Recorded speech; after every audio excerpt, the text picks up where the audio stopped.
Hello, and welcome back to Speak English Daily. Hi, everyone. We are very happy to see you here today.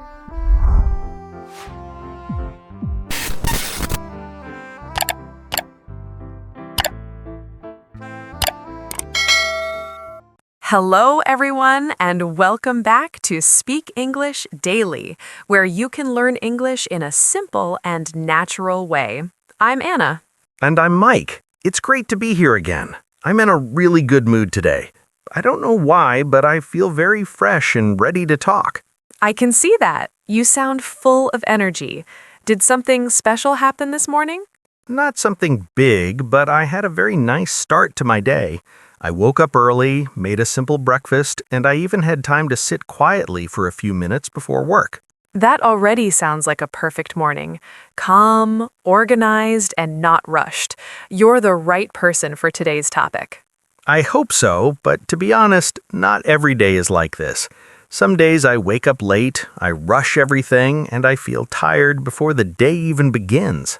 I think many people feel the same way. Some days feel smooth, and other days feel like everything is out of control. Yes, like you were always moving but not really getting anything done. That's a great way to describe it. So today, we're going to talk about something very important and very practical: time management in real life. This is something everyone needs. We all have the same number of hours in a day, but people use them very differently. And sometimes it feels a little unfair. You see someone who finishes their work, exercises, cooks, and still has time to relax. While you were still trying to answer your first email of the day. Yes, and you wonder, how do they do it? I ask myself that question a lot. Well, today we are going to explore some simple ideas that can help. And I also have a small secret tip. A secret? Now I'm interested. Can you tell me now? Not yet. I want to save it for the end. It's something very small, but it can make a big difference in your daily life. That makes me curious. Now I have to stay until the end. That's the plan. All right, I'm ready. Let's start with something simple. Tell me about your morning today. What time did you wake up? Today, I woke up at 7. Not very early, but not too late either. I had just enough time to get ready without feeling stressed. That sounds balanced. I woke up at 6:15 today, which is earlier than usual for me. That is early. Do you like waking up early? I didn't like it before, but now I see the benefit. When I wake up early, I feel like I have some quiet time just for myself. That quiet time is very valuable. No messages, no calls, no noise. Yes, and it feels like I am starting the day slowly, not jumping into it. I like that idea. Starting the day slowly instead of being pushed into it.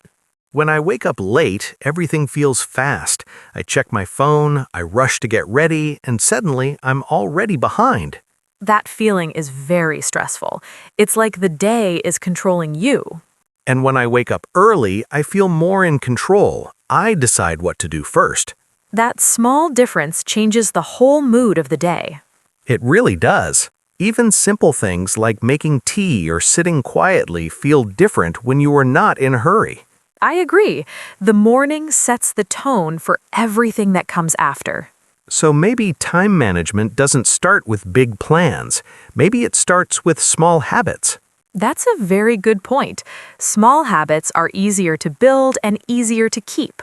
And once they become part of your routine, you don't have to think about them anymore. Yes, they become automatic, and that saves both time and energy. I like where this is going. This already feels helpful. We're just getting started. Then I'm excited to continue. So, Mike, we were talking about mornings and how they can change the whole day. I want to ask you something. When your alarm rings, what do you usually do first? I wish I could say I'd jump out of bed right away, but that's not always true. Most days I press the snooze button at least once. Only once? That's already better than many people. Some days it's more than once. I tell myself just 5 more minutes, and then suddenly it's 20 minutes later. That happens to me too. Those 5 minutes feel very short, but they are not. And the problem is not just the time, it's also the feeling. When I wake up like that, I already feel a bit lazy and unprepared. Yes, it creates a slow and messy start, but when you wake up and stand up immediately, the energy feels different. That's true. On the days when I don't use snooze, I feel more in control. It's like I decided to start the day, not the alarm. I like that idea. You're making the first decision of the day. And that decision affects everything after that. Another big problem in the morning is the phone. Do you check your phone as soon as you wake up? Yes, and I know it's not a good habit. I just want to check one message, but then I see a notification, then another one, and I keep going. It's very easy to fall into that. You open one app and then you move to another without thinking. And suddenly, 10 or 15 minutes are gone. Or even more. Sometimes it feels like 2 minutes, but when you check the time, it's much longer.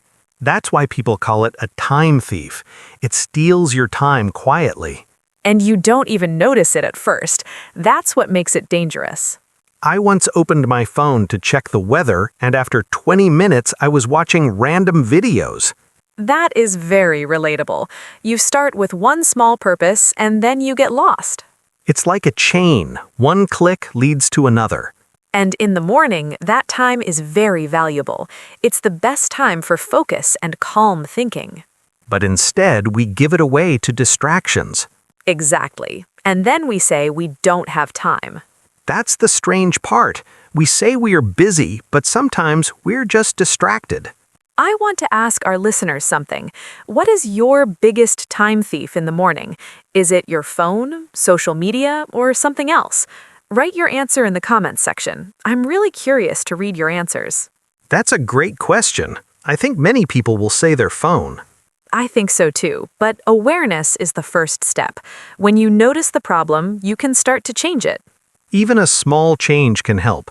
For example, not checking your phone for the first 10 minutes. Or keeping your phone away from your bed. Yes, that makes it harder to reach. These small actions can protect your morning time. And when you protect your morning, you protect your whole day. That's a powerful idea. It really is. Now, let's talk about something practical. Once your day starts, how do you decide what to do first? That used to be very difficult for me. I had too many things to do, and I didn't know where to start. Did you make a list? Yes, but my lists were very long. Sometimes I had 15 or 20 things written down. That sounds stressful just hearing it. It was. I would look at the list and feel overwhelmed. And when you feel overwhelmed, you don't want to start. That's what happened. I would delay my work or choose something easy instead of something important. So what changed? I started using a much simpler method. Now I write only 3 important tasks for the day. Only 3? Yes. At first, it felt too small, but it actually works better. Why do you think it works? Because it gives me clarity. I know what matters most. I don't have to think too much. That makes sense. A short list is easier to follow. And it feels achievable. When I complete those 3 tasks, I feel successful. That feeling is important. It builds motivation. Exactly. And if I have extra time, I can do more tasks, but there is no pressure. I like that approach. It focuses on quality, not quantity. Yes, and it reduces stress. I think many people make the mistake of writing too many tasks. I was one of those people. I thought a long list meant I was being productive. But in reality, it just creates anxiety. And confusion. You don't know what to do first. So, with your 3 tasks, how do you choose them? I choose the most important or most difficult tasks. That reminds me of a famous idea. Have you heard of eat the frog? Yes, I have. It sounds strange, but the meaning is simple. It means doing your hardest task first. Right. If you finish the hardest task early, the rest of the day feels easier. And you don't spend the whole day worrying about it. That worry can be very heavy. It stays in your mind all day. Like a small problem that keeps coming back again and again. But once you finish it, you feel free. That freedom is a great reward. I remember one time I had to write a difficult report. I kept delaying it. And how did that feel? Not good. I couldn't relax. Even when I was doing other things, I was thinking about it. So what did you do? The next day, I decided to do it first thing in the morning. And? It was not as bad as I thought. It took less time than I expected. That's often the case. The idea of the task is worse than the task itself. Yes, and after finishing it, I felt much lighter.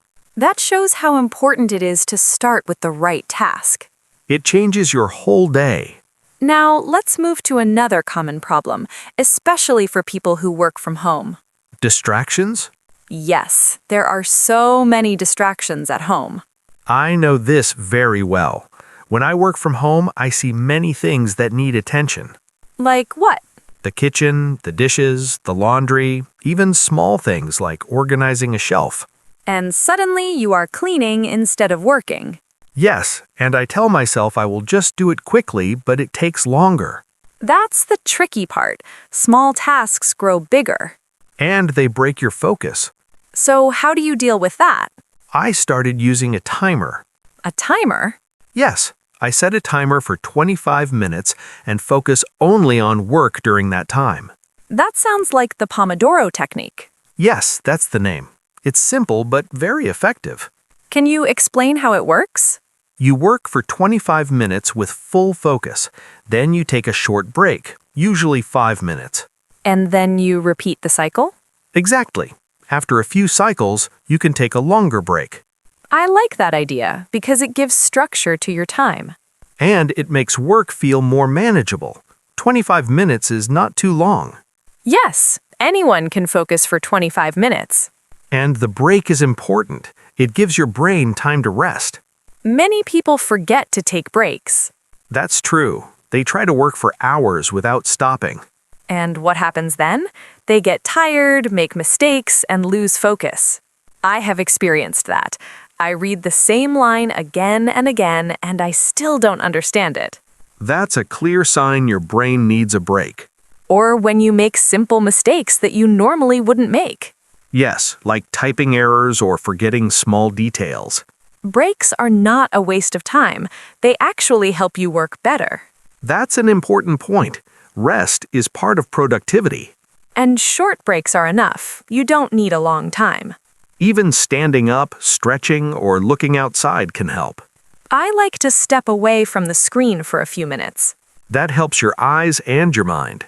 So the goal is not to work more hours, but to work in a smarter way. And to protect your focus. Because focus is one of your most valuable resources. And once you lose it, it takes time to get it back. That's why these small techniques can make a big difference. I agree. They are simple but very powerful. Before we continue, I just want to say something to our listeners. If you are enjoying this conversation and learning something useful, don't forget to support Speak English Daily. Yes, it really helps us. You can like the video, subscribe to the channel, and share it with someone who is always busy but never has enough time. We all know someone like that. Maybe we are that person sometimes. That's true. And we also love reading your comments. It helps us understand what you need and what you enjoy. So feel free to share your thoughts, your habits, or even your struggles with time. Now, let's talk about something that many people find very difficult. Let me guess. Saying no? Yes.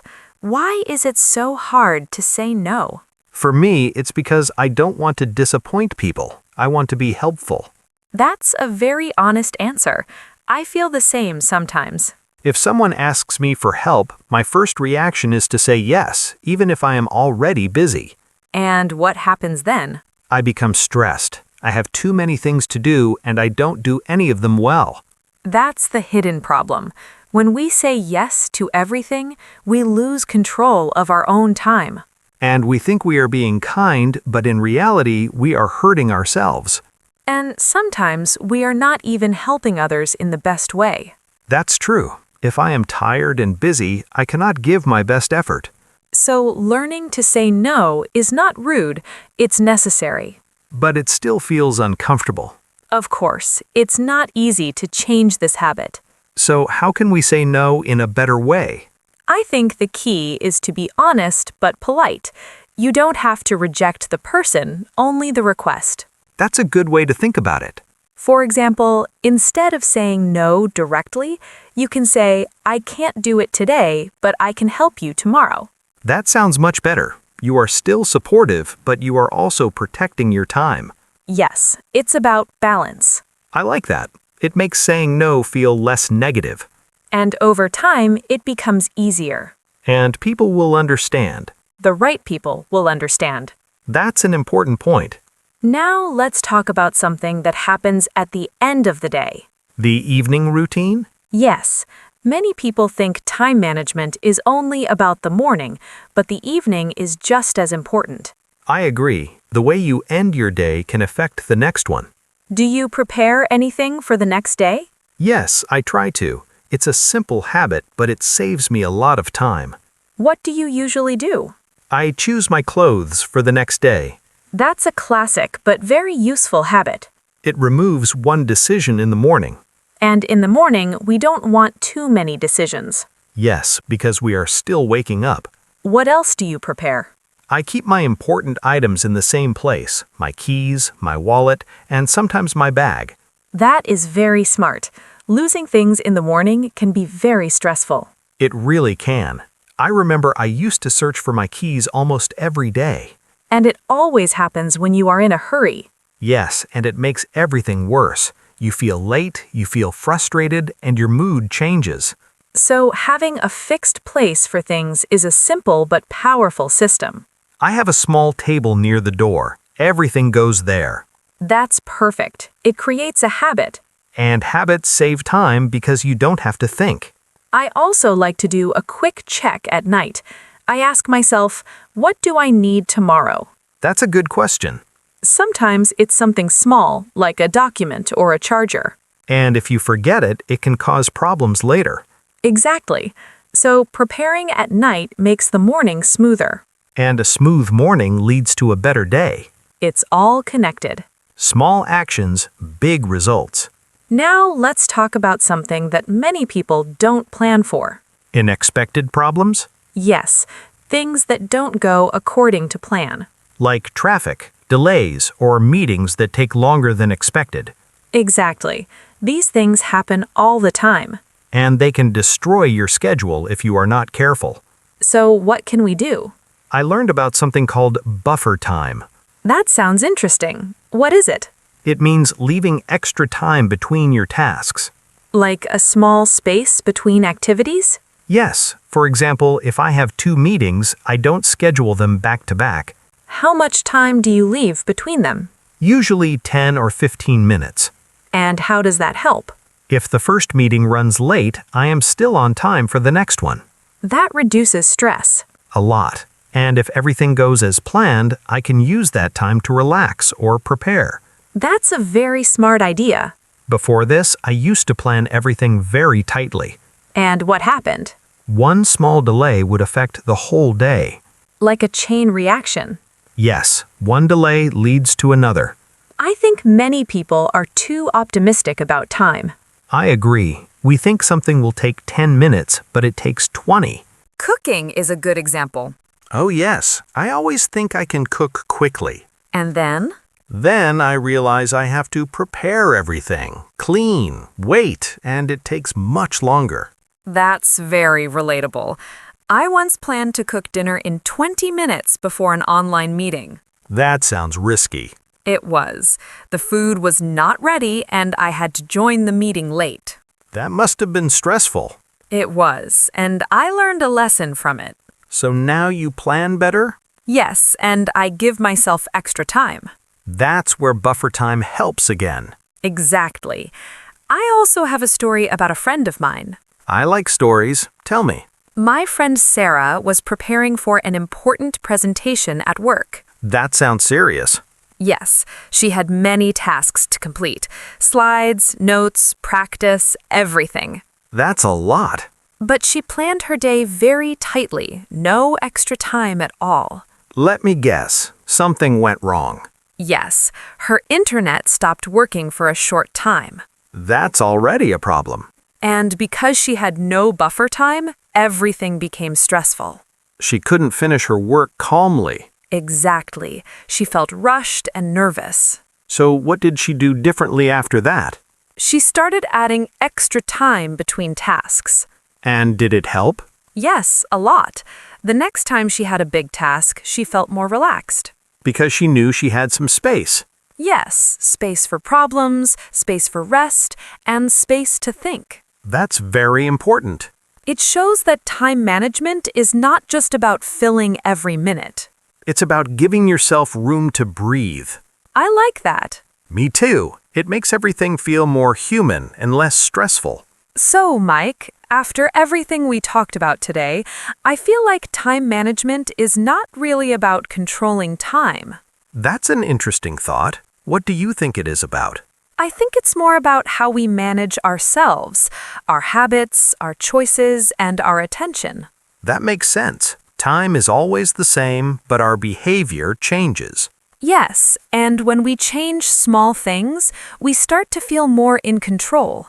I like that idea. It feels less stressful and more realistic. Also, I think it's important to remember that we are not machines.